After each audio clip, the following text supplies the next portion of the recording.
ရှင်ယောဟန်ဩဝါဒစာပထမဆောင်အခန်းကြီး1အငယ်9ဖျားသခင်သည်အလင်း၌ရှိတော်မူတဲ့ကဲ့သို့ငါတို့သည်အလင်း၌ကျင်လည်လျင်အချင်းချင်းမိတ္တာအဖွဲ့ချင်းရှိကြသည်ဖြစ်၍ဖျားသခင်သားတော်ယေရှုခရစ်အသွေးတော်သည်ငါတို့အပြစ်ရှိသမျှကိုစီးကြောတော်မူ၏ဖျားသခင်ကိုချစ်တဲ့အခါမှာဖျားသခင်ကိုယုံကြည်ပြီးတော့ဖျားရဲ့နောက်ကိုလိုက်တဲ့အခါမှာဖျားသခင်နဲ့မိတ္တာအဖွဲ့ချင်းရှိလာတဲ့အခါမှာကျွန်တော်တို့ဟာဒူးစရိုက်အပြစ်ထဲမှာရှိမနေတော့ပါဘူးဒူးစရိုက်ကိုလှုပ်ချင်တဲ့စိတ်မကောင်းတာတွေလှုပ်ချင်တဲ့စိတ်လည်းမရှိတော့တဖြည်းဖြည်းနဲ့အပြစ်ကိုယွတ်မုန်းလာအဲ့တော့အပြစ်တွေကိုပြုတော့မယ်ဆိုရင်လည်းတန်ရှင်းသောဝိညာဉ်တော်အပြင်ဖျားသည်နှိုးဆော်တဲ့အခါမှာကျွန်တော်တို့အဲ့ဒီအပြစ်လှုပ်ချင်တဲ့စိတ်တွေမရှိတော့ဘဲနဲ့တဖြည်းဖြည်းနဲ့လူကဒူးစရိုက်ကိုရှောင်နိုင်လာတယ်အဲ့တော့တဖြည်းဖြည်းနဲ့တန့်စင်လာတယ်ဒါကကျွန်တော်တို့ကိုယ်တိုင်လုပ်နေတာမဟုတ်ဘဲနဲ့ဖျားသခင်ရဲ့အသွေးတော်အပြင်ကျွန်တော်တို့အပြစ်ရှိသမျှကိုစေးကြောပြီးအပြစ်ကိုမပြုတ်ကျင်သောစိတ်ကိုထည့်ပေးနေတယ်အပြစ်ကိုမပြုတ်ဖို့အတွက်ကိုနှိုးဆော်တိုက်တွန်းနေတယ်ဆိုတဲ့အရာကိုတွေ့ရပါတယ်ဒီကျမ်းစာမှာဖော်ပြသလိုပဲကျွန်တော်တို့ဟာအလင်း၌ကျင်လည်တယ်ဖျား၌ရှိရင်ကျွန်တော်အလင်းမှာရှိတယ်အမှောင်ကိုကျွန်တော်တို့မကြိုက်တော့ဘူးအဲ့တော့ယေရှုခရစ်ရဲ့အသွေးတော်ဒီကျွန်တော်တို့အပြစ်ရှိသမျှကိုစေးကြောရုံသာမကဘဲနဲ့အသက်တာကိုပြောင်းလဲစေတယ်ဆိုတဲ့အရာကိုတွေ့ရပါတယ်ဒါကြောင့်မလို့ဒီကျမ်းစာကိုရေးတဲ့ဒီရှင်ယောဟန်ပေါ့နော်ဒီကျမ်းစာကိုရေးတဲ့ရှင်ယောဟန်ကလည်းအလွန်မှပဲရန်လိုမုန်းထားပြီးစိတ်မြန်လက်မြန်နဲ့လှုပ်တတ်တဲ့ရှင်ယောဟန်ဟာချစ်ချင်းမေတ္တာအကြောင်းတွေကိုအများကြီးတွင်တင်ရေးသားတဲ့ချစ်ချင်းမေတ္တာတမန်တော်ကြီးတစ်ပါးဖြစ်သွားစေတာပါပဲကျွန်တော်တို့ကျမ်းစာမှာကျွန်တော်ဘာတွေ့ရလဲဆိုရင်သူ့ကိုမိုးကြိုးသားလို့ခေါ်ကြပါတယ်မိုးကြိုးသားဟုဆိုလို့တော့ဘောနေရကက်အမည်တစ်ကိုပေးတော်မူတော်လို့တွေ့ရပါတယ်ဟောကျွန်တော်တို့ဒီမိုးကြိုးသားလို့ခေါ်တာကဘာကိုပြောလဲဆိုရင်အလွန်မှပဲစိတ်မြန်လက်မြန်ဝုံတိုင်းကျဲတခုခုဆိုရင်အဲ့လိုမျိုးလှုပ်တတ်တဲ့အကျင့်ရှိလို့ဖြစ်ပါတယ်မိုးကြိုးသားလို့ခေါ်တယ်ကျွန်တော်ဒီဟာကိုကျွန်တော်တို့ဘယ်မှာတွေ့ရလဲကျွန်တော်တို့ဒီသခင်ယေရှုကကျွန်တော်ယေရုရှလင်မြို့ကိုသွားဖို့အတွက်ကိုတမန်တော်တွေကိုရှေ့ကနေဆေလွတ်တယ်ပြင်ဆင်ဖို့အတွက်ဆေလွတ်တယ်အဲ့တော့ရှမာရိရွာတွေကိုသူတို့ဝင်ကြတဲ့အခါမှာเนาะကျွန်တော်တို့ဒီရွာသားတွေကတိတဲ့အခါကျတော့သခင်ယေရှုကိုလက်မခံကြအောင်အဲ့ချိန်မှာအလွန်မှပဲမိုးကြိုးသားကဒေါသထွက်အဲ့တော့ဘယ်လိုလုပ်လဲဆိုရင်တော့သူကဘာပြောလဲသခင်အေလိယလိုမျိုးကောင်းငင်ကနေမီးတွေကျလာပြီးတော့အဲ့ဒီရွာကိုမီးရှို့ပလိုက်ပါလားသူတို့ကကိုရောလက်မခံဘူးကိုရောဘာလဲဆိုတော့သိအောင်ပြလိုက်ပါလားစသည်ဖြင့်သူတို့ဒေါသနဲ့ပြောကြပါတယ်ဒါပေမဲ့သခင်ယေရှုကမပြောပါဘူးသခင်ယေရှုကမလုပ်ပါဘူးသခင်ဖျားသည်မေတ္တာရှင်ဖြစ်တယ်အဲ့တော့ဒီဟာကိုကျွန်တော်ကြည့်ခြင်းအပြင်တခုခုဆိုရင်စိတ်မြန်လက်မြန်နဲ့အဲ့လိုမျိုးဝုန်းတိုင်းကျဲလုံးတတ်တဲ့အကျင့်ကိုကျွန်တော်တို့တွေ့ရပါတယ်ဒါပေမဲ့လည်းကျွန်တော်တို့သခင်ဖျားနဲ့မိတ္တာဖွဲ့လေသခင်ဖျားနဲ့အတူရှိတဲ့အခါမှာရှင်ယောဟန်ရဲ့အသက်တာပြောင်းလဲသွားတာကိုတော့ကျွန်တော်တို့အားလုံးသိပဲဖြစ်ပါတယ်ရှင်ယောဟန်ရေးတဲ့စာတွေအထူးသဖြင့်တော့ရှင်ယောဟန်ဩဝါဒစာအဲ့ဒီမှာကျွန်တော်ဘာတွေတွေ့ရလဲ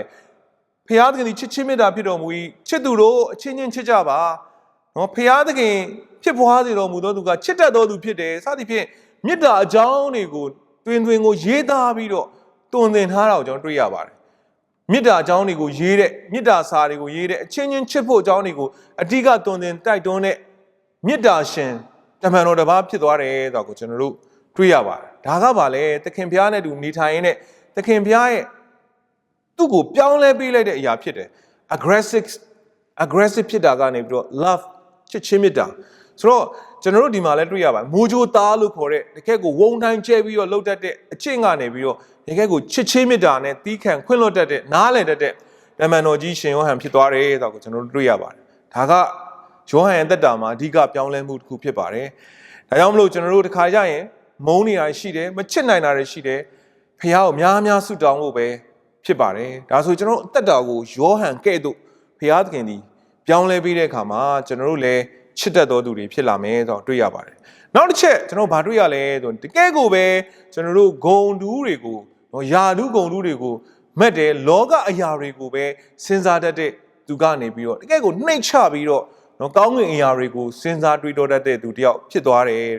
်ကျွန်တော်ဒီမှာဘာကိုတွေ့ရလဲဆိုရင်ကျွန်တော်တို့ ကျမ်းစာထဲမှာကြည့်လို့ရှိရင်တမန်တော်တွေထဲမှာတပည့်တော်တွေထဲမှာเนาะကျွန်တော်တို့ဒီတပည့်တော်12ပါးထဲမှာသူတို့ညီကို2ယောက်ကနေပြီးတော့သခင်ယေရှုကိုเนาะကျွန်တော်တို့ဒီယာဒူးတောင်းတာဖြစ်ပါတယ်တော့ဒီအမေကလည်းတောင်းတယ်ပေါ့နော်ဆိုတော့ယာဒူးတောင်းတာဘယ်လိုတောင်းလဲလက်ရဘက်မှာတယောက်လက်ဝဲဘက်မှာတယောက်ထိုင်ရသောခွင့်ကိုပေးတော်မူပါအဲ့တော့သခင်ဖျားကိုကျွန်တော်တို့ဒီလောကီဆန်ဆန်ပဲသူတို့ဟာယာဒူးမဲ့တယ်နော်တပည့်တော်တွေအများကြီးရှိတဲ့ဒီတခြားလူတွေရှိတဲ့အထဲမှာသူတို့ကထူးခြားပြီးသူတို့ကဟိုယာဒူးနေရလိုချင်တာဖြစ်ပါတယ်ဆိုတော့တနည်းပြောရင်တော့လောကအရာကိုစဉ်းစားတော်သူတွေဂုံမဲ့တော်သူတွေဖြစ်နေမြင်ရမှာဖြစ်ပါတယ်ဒါပေမဲ့လည်းကျွန်တော်တို့ပြန်ကြည့်တဲ့အခါမှာနော်သခင်ယေရှုရဲ့တပည့်တော်တွေကိုခြေထောက်ဆေးပေးတဲ့အကြောင်းအရာကိုရှင်ယောဟန်ခရစ်ဝင်ကျမ်းမှာပဲဒီချာမှတ်တမ်းတင်ထားတာတွေ့ရပါတယ်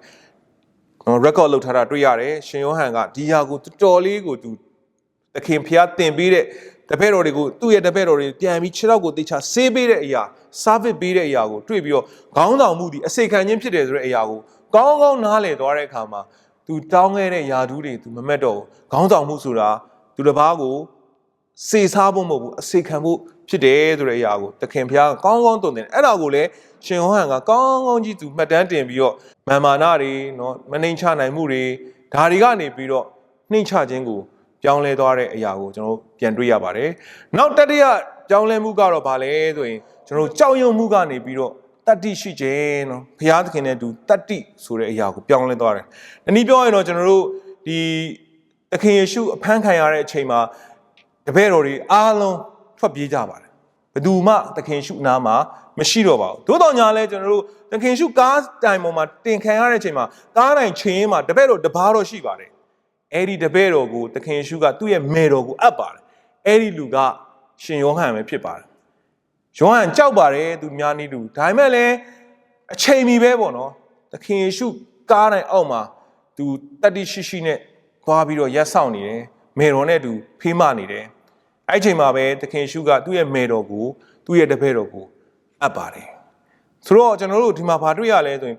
လူသားဖြစ်တဲ့အတွက်ကြောင့်မလို့အားလုံးကြောက်တဲ့နည်းတူယောဟန်ကြောက်ပါတယ်ဒါပေမဲ့လည်းသခင်ဖျားနဲ့မိသားအဖွဲ့တဲ့အခါမှာကျွန်တော်တို့ရဲ့ကြောက်စိတ်တွေကိုဖျားသခင်အားဖြင့်เนาะကျွန်တော်တို့ဖျားသခင်ကကျွန်တော်တို့ကိုခွန်အားပေးတဲ့အခါမှာကျွန်တော်တို့မကြောက်တော့ဘဲနဲ့